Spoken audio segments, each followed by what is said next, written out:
Today we're chatting to Dr. Lindwe Mvusi, who's the Director for TB at National Health Department.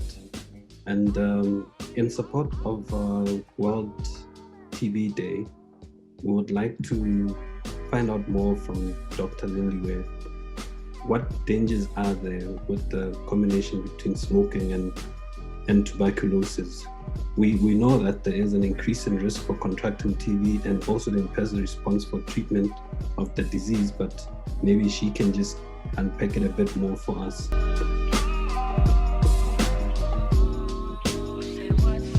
Without wasting any more of your time, I know you have a very hectic day today. Maybe would be like an overview of what TB is and how one can get infected by TB. Disease that affects the lungs mainly, and it's caused by a germ that's called Mycobacterium TB. Mm-hmm. And how it gets into the body is that you inhale it, so if you are in close contact with somebody who has TB disease and is coughing, then you will inhale those droplets because they remain in the air for quite some time, and anyone nearby or sharing a room or space with that person is likely then to breathe in those bacteria and get infected in that way. And depending on the immune system of that person, they can either fight the bacteria, the infection off, and they do and contain it, and they do not develop TB disease. But other people, then, if you have a weak immune system, they are not able to fight off that infection, and then what happens is that they develop TB disease. And the disease, as I indicated, affects the lungs mainly, but it can also affect other parts of the body. Okay, all right. So a follow-up question would be then, like we know that amongst other things, the disadvantage of smoking is it increases the risk of contracting TB. So is it possible to give us a picture on how it could do that? Yes, the smoking does increase the chances of actually getting TB infection and TB disease. And the way it does this is that as you smoke, you are inhaling the nicotine and everything else, tar and whatever else that is in the cigarette. Now, over time, this then causes damage on your lining of your airways. And once it does that, causing that damage, then you are likely to develop any infection, and TB is one of those infections. Secondly, you find that your immune system is also affected.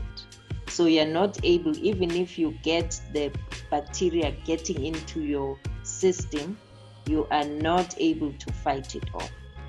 And it's not clear how this happens. So there's still a lot of work amongst researchers to understand exactly how this mechanism works. But it is what has been observed, that your immune system is affected.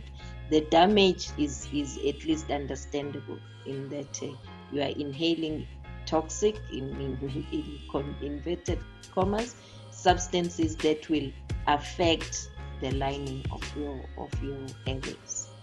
And then that's what increases the risk of getting infected. But once you get infected, because you're not able to fight it off, then you develop TB disease. Secondly, we know that if you're a heavy smoker over a number of years, this also predisposes you to getting cancers of the lungs. And again, with the cancer of the lung, there's increased susceptibility to getting TB disease. If you are taking medication to treat your cancer as well, that reduces your immune system, you are likely to get TB. So it gets compounded over time. Okay.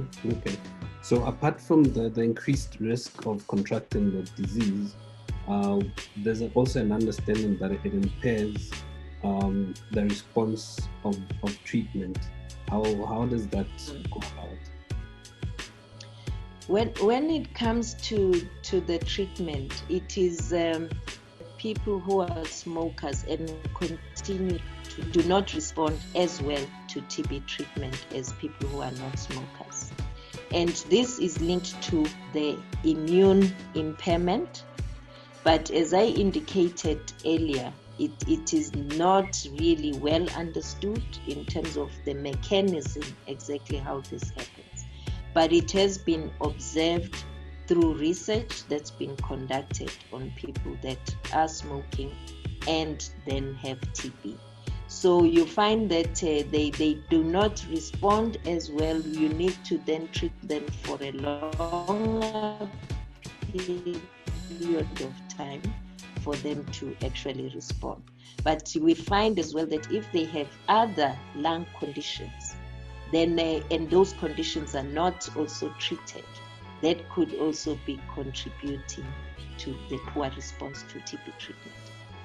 I'm not too sure if you would have any words of advice to anybody that does smoke or would like to take up the habit. Well, what we do for especially, or try and do for people who have been diagnosed with TB, for example, we actually discourage them from smoking once the diagnosis has been made and whilst they are on treatment. But it's very difficult to actually keep the habit. So what we normally advise is that they are referred. If a person is willing to stop the habit, then they can be referred for therapy and even for additional medication that can be prescribed for them to help them out as they try to kick the habit. Thank you very much for your time. We hope that in the future we'll be able to work closely with you guys so we can help you cut down on the numbers of TB patients within the country. Yeah. Thank you very much for your time. Thank you. All right, man. Cheers.